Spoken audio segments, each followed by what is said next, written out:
भक्तों, नया साल शुरू होने से पहले बासी रोटी का यह उपाय चुपचाप कर लेना।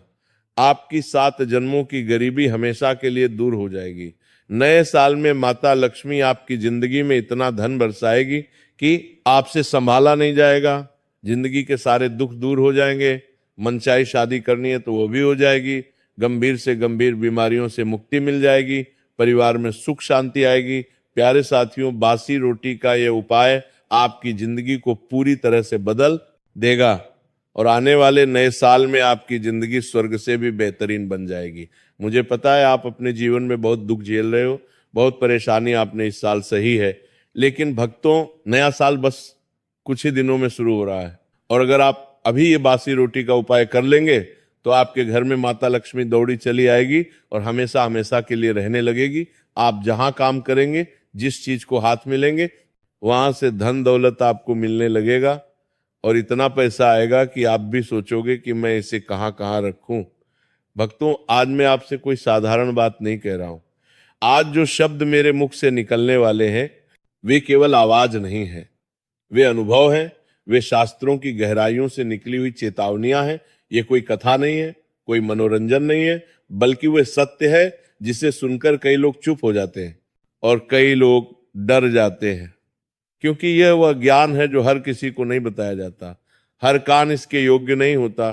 शास्त्रों में ये सब लिखा हुआ है, संतों ने इसे जिया है, लेकिन इसे उन्हीं तक सीमित रखा गया जो इसे संभाल सके। क्योंकि ये उपाय अगर गलत हाथों में चला जाए तो वरदान नहीं, बोझ बन जाता है, लेकिन अगर सही व्यक्ति के हाथ लग जाए तो सुन लीजिए, तब केवल हालात नहीं बदलते, तब भाग्य को भी झुकना पड़ता है। नया साल आने वाला है और बहुत लोग सोचते हैं कि नया साल मतलब नई तारीख, नया कैलेंडर, नया मोबाइल वॉलपेपर और कुछ नए संकल्प। लेकिन जो जीवन को समझता है, जो कर्म को पहचानता है, वह जानता है कि नया साल केवल दिन नहीं बदलता।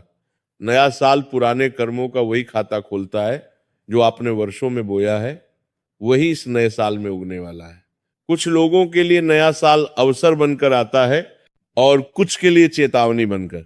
इसलिए अगर हर साल नया साल आता है और आपकी हालत वही की वही रहती है तो दोष समय का नहीं है, दोष किस्मत का भी नहीं है, दोष आपके कर्मों का है। अगर आपके जीवन में गरीबी पीछा नहीं छोड़ रही, चाहे आप कितना भी मेहनत कर ले, चाहे दिन रात खप जाए, फिर भी पैसा हाथ में टिकता नहीं, अगर कर्ज उतरने का नाम नहीं ले रहा, एक जाता है तो दूसरा सिर पर बैठ जाता है, अगर विवाह की बात बनते बनते टूट जाती है, रिश्ते आते हैं लेकिन टिकते नहीं, बार बार अपमान और निराशा हाथ लगती है, अगर शत्रु बिना कारण नुकसान पहुंचा रहे हैं, बदनामी हो रही है, झूठे आरोप लग रहे हैं और आप समझ ही नहीं पा रहे कि किसका दोष है, या फिर शरीर दवा खाकर भी ठीक नहीं हो रहा, इलाज चलता है लेकिन राहत नहीं मिलती, मन भारी रहता है, नींद नहीं आती, तो उस समय अपने भाग्य को मत कोसिए।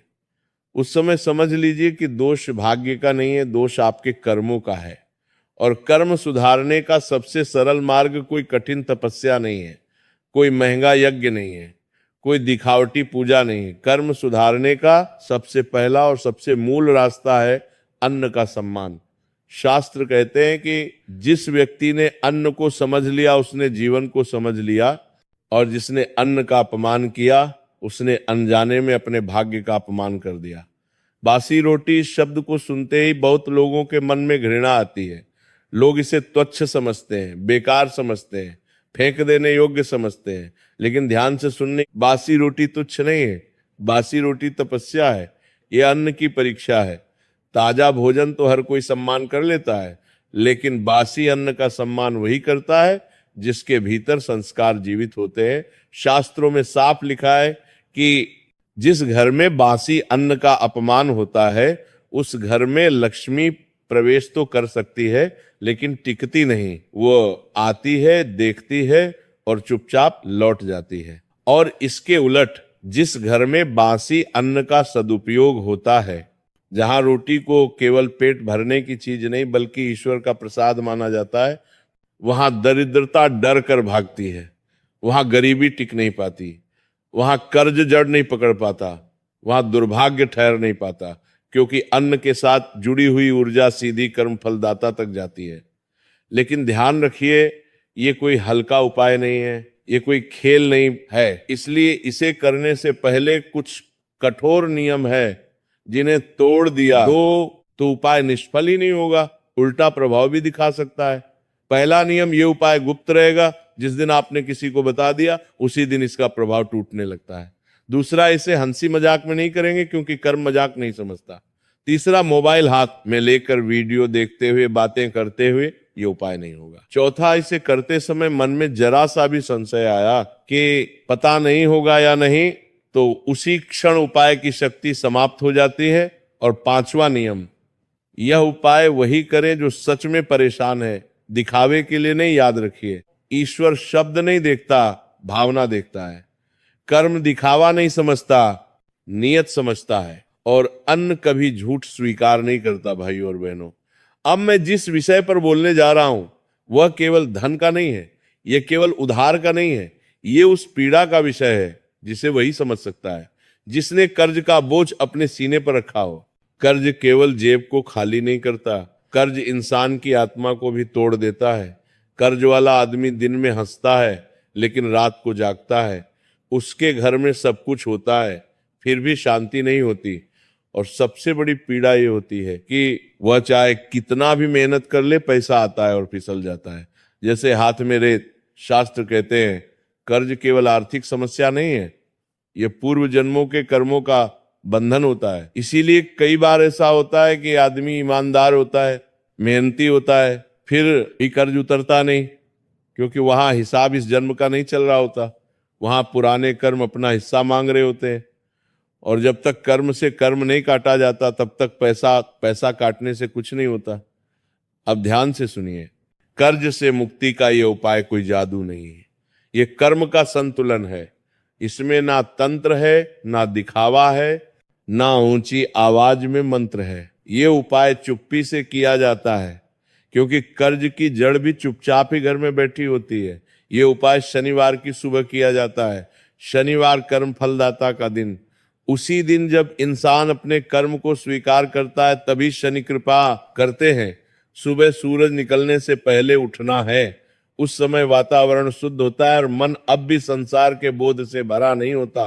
अब एक बासी रोटी लीजिए, ध्यान रखिए, वही रोटी जो रात की बची हुई हो, वही रोटी जिसमें आपके घर की ऊर्जा बसी हो। बाजार की रोटी नहीं, होटल की रोटी नहीं, अपने घर की। अब उस बासी रोटी पर काले तिल रखिए। काले तिल कोई सामान्य दाना नहीं है। शास्त्रों में काले तिल को कर्ज का भक्षक कहा गया है। काले तिल कर्मों का भार अपने ऊपर ले लेते हैं। इसलिए हर पितृकर्म, हर शनि दोष, हर कर्ज मुक्ति में काले तिल का प्रयोग होता है। ये केवल प्रतीक नहीं है, ये ऊर्जा का माध्यम है। अब उस रोटी को लेकर घर से बाहर जाए, किसी को बताए बिना रास्ते में किसी से बात नहीं करनी है, मोबाइल हाथ में नहीं होना चाहिए। मन शांत रखें, सीधे पीपल के पेड़ के पास जाइए। पीपल वो वृक्ष है जहां पृथ्वी की नकारात्मक ऊर्जा खींचकर चली जाती है। पीपल के नीचे बैठा हुआ कर्म कभी खाली नहीं जाता। पीपल के नीचे उस बासी रोटी को रख दीजिए। और अब ध्यान से सुनिए, बोलना बहुत कम है, ऊंची आवाज में कुछ नहीं कहना, केवल मन ही मन या बहुत धीमे स्वर में इतना कहना है, हे कर्म फलदाता, मैंने जाने या अनजाने जो भी कर्म किए, उनके कारण जो बंधन मुझ पर चढ़ा है, उसे अब काट दीजिए। मैं कर्ज नहीं, कर्तव्य निभाना चाहता हूं। बस इसके बाद वहां खड़े नहीं रहना है, पीछे मुड़कर नहीं देखना है। ये पीछे ना देखना बहुत बड़ा संकेत है। इसका अर्थ है जो चला गया उसे वापस मत बुलाओ। जैसे ही आप पीछे देखते हैं, आप फिर उसी समस्या से जुड़ जाते हैं। अब समझिए, इसका फल, इस उपाय के बाद चमत्कार ये नहीं होगा कि अगले दिन लॉटरी लग जाएगी। नहीं, शास्त्र ऐसा झूठ नहीं सिखाते। चमत्कार ये होगा कि रास्ते खुलने लगेंगे, कहीं से पैसा आने का मार्ग बनेगा, कोई रुका हुआ भुगतान वापस आएगा, कोई ऐसा व्यक्ति मदद करेगा जिसकी आपने कल्पना नहीं की होगी। कई बार उधार देने वाला स्वयं शांत हो जाता है। कई बार कर्ज चुकाने की व्यवस्था अपने आप बनने लगती है। और सबसे बड़ा चमत्कार ये होता है कि अब पैसा टिकने लगता है और व्यय के बीच संतुलन आने लगता है, मन का बोझ हल्का होने लगता है। लेकिन एक बात याद रखिए भाइयों और बहनों, ये उपाय केवल वही फल देता है जो अंदर से टूट चुका हो, लेकिन झूठा ना हो। जो कर्ज लेकर ऐश करता है उसके लिए ये उपाय नहीं है। जो मेहनत से भागता है उसके लिए ये उपाय नहीं है।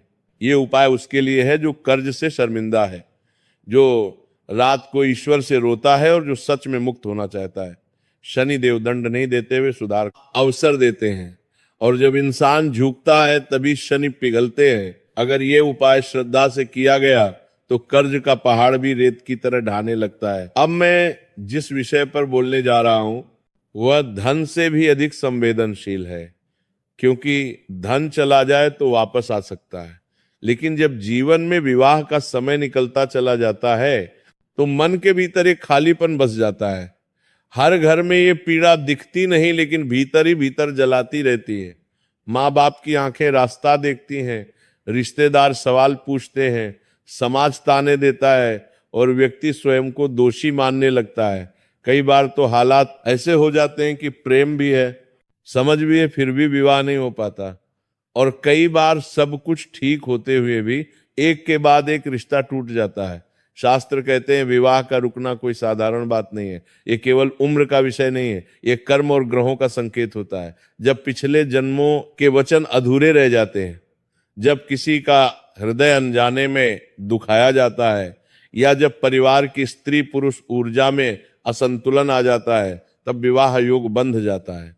इसलिए कई बार लड़का लड़की योग्य होते हैं, सुंदर होते हैं, संस्कारी होते हैं, फिर भी उनका घर बसने में देर होती है। अब ध्यान से सुनिए, विवाह केवल दो शरीरों का मिलन नहीं है, विवाह दो कर्मों का बंधन है। इसलिए इसका उपाय भी शरीर से नहीं, भाव और अन्न से जुड़ा हुआ होता है, और इसी कारण यह उपाय बहुत गुप्त है, बहुत सरल है, लेकिन उतना ही प्रभावशाली भी।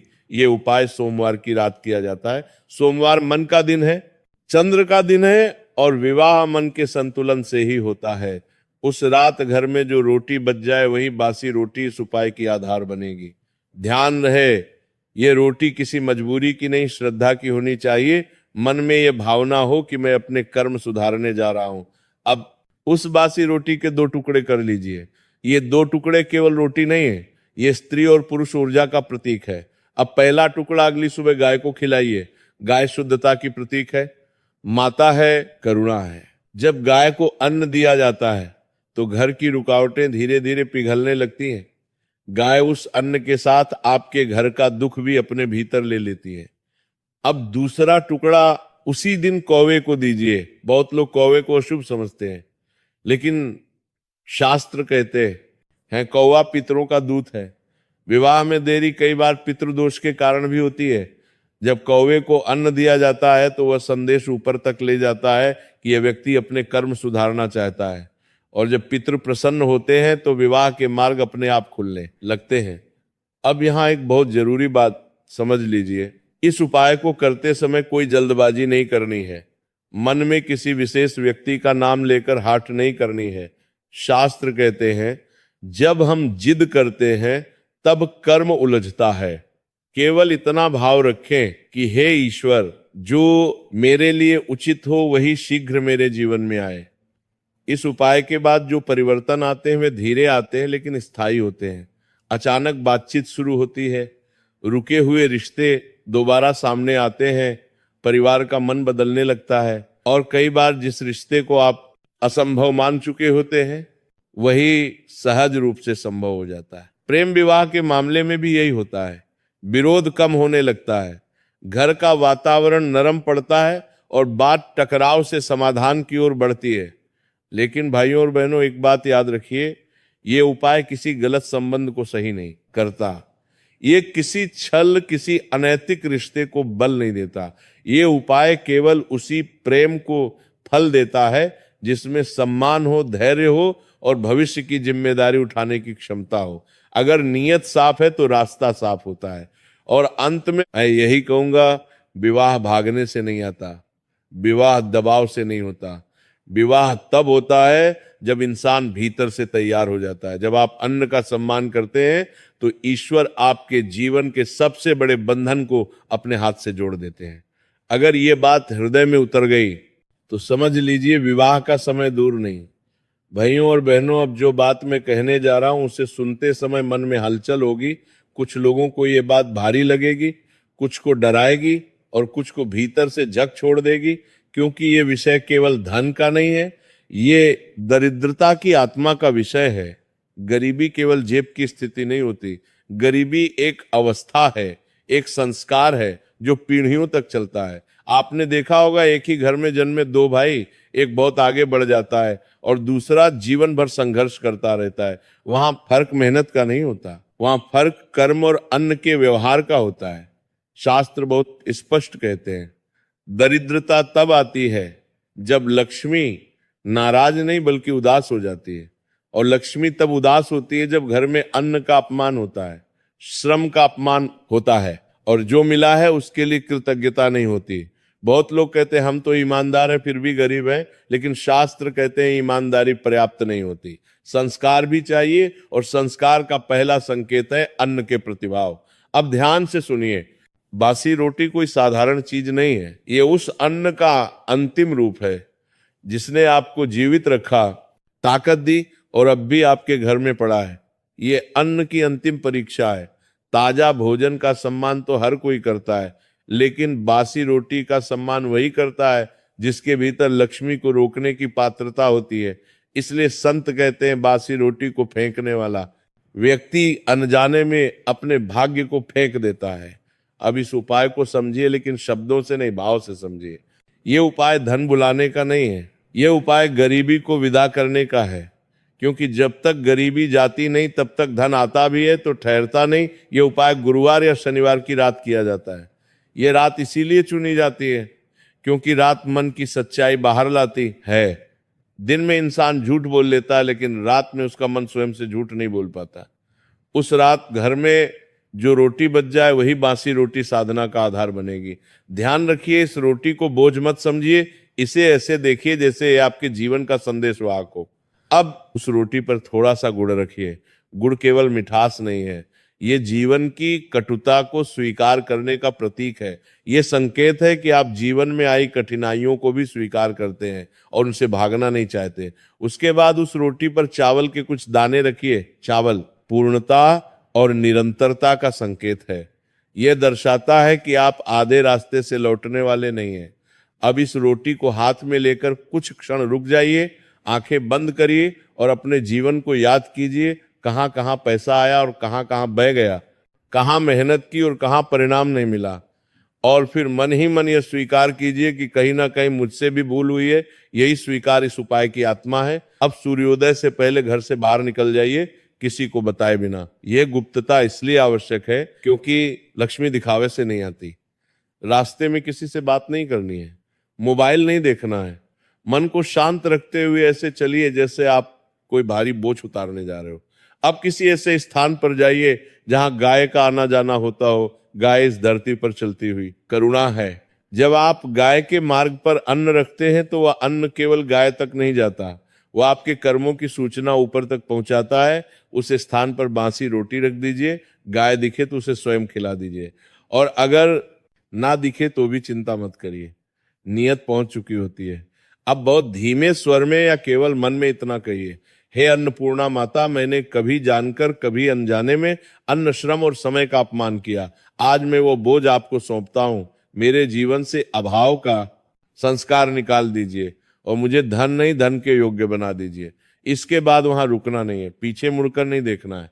ये पीछे ना देखना बहुत गहरा संकेत है। इसका अर्थ है अब आप पुराने अभाव को दोबारा देखने नहीं जा रहे। अब समझिए इसका प्रभाव। ये उपाय आपको अचानक अमीर नहीं बना देगा, लेकिन ये आपको गरीब रहना असंभव बना देगा। धीरे धीरे ऐसे अवसर आने लगेंगे जिन पर आपने पहले ध्यान नहीं दिया था। खर्चों में अपने आप संयम आएगा, हाथ में आया पैसा रुकने लगेगा, और सबसे बड़ा परिवर्तन ये होगा कि आपके मन से डर निकलने लगेगा, क्योंकि दरिद्रता पहले मन में रहती है फिर जेब में उतरती है। लेकिन भाइयों और बहनों, एक अंतिम सत्य समझ लीजिए, ये उपाय उस व्यक्ति के लिए नहीं है जो बिना मेहनत के धन चाहता है। ये उपाय उस व्यक्ति के लिए नहीं है जो दूसरों को ठग कर आगे बढ़ना चाहता है। ये उपाय उस व्यक्ति के लिए है जो मेहनत करता है लेकिन भीतर से टूट चुका है। लक्ष्मी माँ रास्ता नहीं खोजती, वे पात्र खोजती हैं, और जब पात्र तैयार हो जाता है तो धन को आने से कोई नहीं रोक सकता। जिस दिन आपने रोटी को बोझ नहीं वरदान समझ लिया, उसी दिन से गरीबी ने आपके जीवन में अपना स्थान खो दिया। अगर ये बात आपके भीतर उतर गई तो समझ लीजिए सेठ अब अभाव नहीं, अब अपारता की बारी है। भाइयों और बहनों, अब जो विषय मैं छेड़ने जा रहा हूं वह सबसे संवेदनशील है, क्योंकि धन चला जाए तो मन टूटता है, रिश्ते बिगड़े तो हृदय दुखता है, लेकिन जब शरीर साथ छोड़ने लगता है तब इंसान का विश्वास भी डगमगाने लगता है।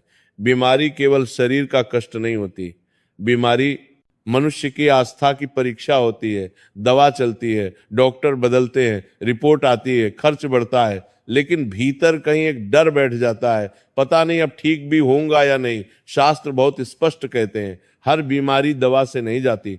कुछ बीमारियां शरीर में नहीं, कर्मों में जड़ जमा कर बैठी होती हैं। इसीलिए आपने देखा होगा, एक ही बीमारी दो लोग, एक जल्दी ठीक हो जाता है, दूसरा वर्षों तक जूझता रहता है। फर्क दवा का नहीं होता, फर्क कर्म और मन की स्थिति का होता है। अब ध्यान से सुनिए, बीमारी तब आती है जब शरीर थकता है, लेकिन बड़ी बीमारी तब आती है जब मन हार मान लेता है, और मन तब हारता है जब भीतर अपराध बोध, डर, दबा हुआ दुख और अधूरी बातें जमा हो जाती हैं। शास्त्र कहते हैं, जब इंसान अन्न का अपमान करता है या अन्न को केवल पेट भरने की वस्तु समझता है, तब वही अन्न धीरे धीरे औषधि होना बंद कर देता है। और जब अन्न औषधि ना रहे तब दवा भी अपना पूरा असर नहीं दिखा पाती। अब इस उपाय को समझिए। ये उपाय दवा के विरुद्ध नहीं है, ये उपाय डॉक्टर के विरुद्ध नहीं है, ये उपाय कर्म और शरीर के बीच का टूटा हुआ संवाद जोड़ने का है। इसलिए इसे हल्के में मत लीजिए। ये उपाय रविवार की सुबह किया जाता है। रविवार सूर्य का दिन, सूर्य शरीर की आत्मा है, उसी से शक्ति आती है, उसी से रोग प्रतिरोधक क्षमता बनती है। उस सुबह घर में जो रोटी बची हो वही बासी रोटी इस साधना का माध्यम बनेगी। याद रखिए, ये वही रोटी होनी चाहिए जिसने आपको पोषण दिया हो, क्योंकि शरीर को वही शक्ति होनी चाहिए। अन्न ठीक करता है जो कभी उसे जीवित रख चुका हो। अब उस बासी रोटी के साथ थोड़ा सा गुड़ लीजिए। गुड़ यहाँ मिठास के लिए नहीं है, गुड़ यहाँ कटु अनुभवों को स्वीकार करने का प्रतीक है। बहुत सी बीमारियां इसलिए बढ़ जाती हैं क्योंकि इंसान अपने दुख को दबाकर रखता है। अब उस रोटी और गुड़ को लेकर किसी चींटी के स्थान पर रह जाइए। चींटी छोटी है लेकिन सामूहिक शक्ति का प्रतीक है। चींटी अन्न का अपमान नहीं करती, वह हर कण को जीवन मानती है। अब उस बासी रोटी को वहां रख दीजिए और अब बहुत ध्यान से सुनिए। इस क्षण मन में कोई शिकायत नहीं होनी चाहिए, न बीमारी से न ईश्वर से, न अपने भाग्य से, केवल एक स्वीकार होना चाहिए। मन ही मन या बहुत धीमे स्वर में इतना कहिए, हे जीवन देने वाले, मैंने जाने या अनजाने में अपने शरीर का अपमान किया, मैंने थकान को नजरअंदाज किया, मैंने दुख को दबाया, मैंने अन्न को हल्के में लिया। आज मैं ये भार छोड़ रहा हूं, मेरे शरीर को फिर से स्वस्थ होने की अनुमति दीजिए। इसके बाद वहां रुकना नहीं है, पीछे मुड़कर नहीं देखना है। ये पीछे ना देखना इस बात का संकेत है कि अब आप बीमारी को अपनी पहचान नहीं बनाएंगे। आप ये स्वीकार करेंगे कि बीमारी आई है, लेकिन अब वो आपकी कहानी नहीं रहेगी। अब समझिए इसका प्रभाव। ये उपाय तुरंत रिपोर्ट नहीं बदलता, लेकिन ये शरीर की लड़ने की शक्ति जगा देता है। धीरे धीरे दवा असर दिखाने लगती है, दर्द की तीव्रता कम होती है, मन हल्का होने लगता है, नींद सुधरती है, और जब मन शांत होता है तब शरीर अपने आप मरम्मत शुरू कर देता है। बहुत लोग पूछते हैं, क्या इससे बड़ी बीमारी भी ठीक हो सकती है? शास्त्र उत्तर देते हैं, जब मनुष्य जीने का निर्णय कर ले तो शरीर उसका साथ छोड़ने की हिम्मत नहीं करता। लेकिन भाइयों और बहनों, एक बात बहुत स्पष्ट समझ लीजिए, ये उपाय उसी पर असर करता है जो बीमारी को अपना अंत नहीं मानता, बल्कि उसे एक संदेश मानता है। जो व्यक्ति भीतर से कह देता है अब मैं हार गया, उसके लिए कोई उपाय नहीं चलता। पर जो व्यक्ति कहता है मैं अभी जीवित हूं, उसके लिए ईश्वर भी रास्ता बना देते हैं। बीमारी दंड नहीं है, बीमारी संकेत है, और जो संकेत को समझ लेता है वो पीड़ा से आगे निकल जाता है। जिस दिन आपने अन्न को फिर से औषधि मान लिया, उसी दिन से आपके शरीर ने ठीक होने की प्रक्रिया शुरू कर दी। अगर ये बात आपके भीतर उतर गई तो समझ लीजिए, सेठ बीमारी चाहे कितनी भी बड़ी हो, आत्मा के सामने वह टिक नहीं सकती। 2026 आपके लिए कैसा रहेगा, ये ग्रह तय नहीं करते, ये भाग्य अकेले तय नहीं करता, ये आप तय करते हैं अपने भाव, अपने संकल्प और अपने कर्म से। अब ध्यान से सुनिए। अगर आप चाहते हैं कि 2026 में धन की चिंता कम हो, स्वास्थ्य डगमगाए नहीं, रिश्तों में मिठास बनी रहे और मन हर सुबह हल्का महसूस करें, तो इसके लिए कोई कठिन साधना नहीं है। इसके लिए केवल एक शांत, सच्चा और सरल उपाय है। अपने पुराने वर्ष को सम्मान के साथ विदा करना। नए साल से एक दिन पहले की रात घर में जो रोटी बच जाए, वही बासी रोटी इस संकल्प की साक्षी बनेगी। इसे देखते समय मन में कोई नकारात्मक भाव मत लाना। इसे ऐसे देखना जैसे ये आपके पूरे साल की मेहनत, संघर्ष और सीख को अपने भीतर समेटे हुए हो। अब इस रोटी के साथ 3 चीजें जोड़िए, लेकिन भाव के साथ थोड़ा सा गुड़, ताकि 2026 में जीवन की मिठास बनी रहे। कुछ चावल के दाने ताकि काम अधूरे ना रहे, और एक छोटा सा तिल ताकि पुराने बोझ हल्के हो जाए। अब इस रोटी को हाथ में लेकर आंखें बंद कीजिए और अपने आप से बहुत प्यार से इतना कहिए, मैंने जितना किया उतना कर पाया। जहां गलत हुआ वहां सीख ली, जहां टूटा वहां मजबूत हुआ। अब मैं नए साल में हल्के मन से प्रवेश करना चाहता हूं। बस यही भाव पर्याप्त है। अब अगले दिन सूर्योदय से पहले ये रोटी लेकर घर से बाहर निकल जाइए। किसी को बताए बिना बिना जल्दबाजी। ऐसे चलिए जैसे आप अपने जीवन की एक भारी थकान उतारने जा रहे हो। किसी ऐसे स्थान पर जहां पशु या पक्षी आते हो, वहां ये रोटी रख दीजिए या खिला दीजिए, और मन ही मन बहुत सरल शब्दों में कहिए, हे जीवन देने वाले 2026 में मेरे जीवन में संतुलन बनाए रखना। जहां आवश्यकता हो वहां अवसर देना, जहां कमजोरी हो वहां समझ देना, और जहां खुशी मिले वहां कृतज्ञ रहना सिखाना। इसके बाद शांति से लौट आइए। पीछे मत देखिए, क्योंकि पीछे देखने का अर्थ है पुराने बोझ को फिर उठाना। आप समझिए इसका सुंदर फल 2026 में सब कुछ परफेक्ट नहीं होगा, लेकिन सब कुछ संभालने लायक होगा। धन आएगा और जरूरत के समय साथ देगा, स्वास्थ्य साथ देगा, और अगर कभी डगमगाया तो जल्दी संभल जाएगा। रिश्तों में मतभेद होंगे लेकिन दूरी नहीं बनेगी, और सबसे बड़ी बात, आपका मन हर स्थिति में मजबूत रहेगा। और भाइयों और बहनों, यही असली सब कुछ बढ़िया होना है, क्योंकि जिसके पास शांति है उसके पास सब कुछ है, और जिसके पास धैर्य है उसके लिए हर साल अच्छा होता है। 2026 आपके लिए डर नहीं, दौड़ नहीं, दबाव नहीं, बल्कि संतुलन, स्थिरता और सुकून लेकर आए। साथियों, आपका धन्यवाद।